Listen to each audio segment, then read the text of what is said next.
सरगोदा में मसीह बरादरी भी पाक फौज के हक में सड़कों पर निकल आई। पाकिस्तान माइनॉरिटी अलाउंस के ज़ेरे एहतमाम रैली निकाली गई, जिसकी क़ियादत पाकिस्तान माइनॉरिटीज अलाउंस के मरकजी चेयरमैन साबिक MPA ताहिर नवीद चौधरी ने की।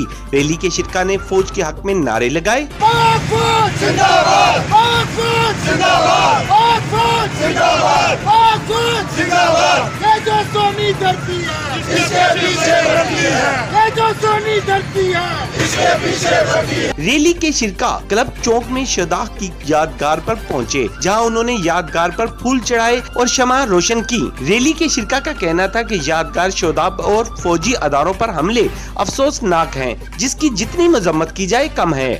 तमाम मसीहों का बाहर निकलना और यहाँ पे मजहबी क़यादत का जमा होना इस बात का सबूत है कि पाकिस्तान के मसीही इंतहाई मुहब्बे वतन हैं। और जब भी पाकिस्तान पे कोई कड़ा वक्त आया तो मसीहों ने हमेशा ये साबित किया कि हम इस मुल्क के सच्चे और मुहब्बे वतन शहरी हैं। और आज हम ये तमाम उन दुश्मन कुव्वतों को जो मुल्क पाकिस्तान के खिलाफ काम कर रहे हैं, उनको ये बात जो है वो बताना चाहते हैं कि पूरी कौम, पाकिस्तानी कौम बिला तफरीक मजहब और रंग जो है वो पाक फौज के साथ खड़ी है। रैली के शिरका का मजीद कहना था कि पाक फौज सरहदों का दफा करती है, तो हम अमन से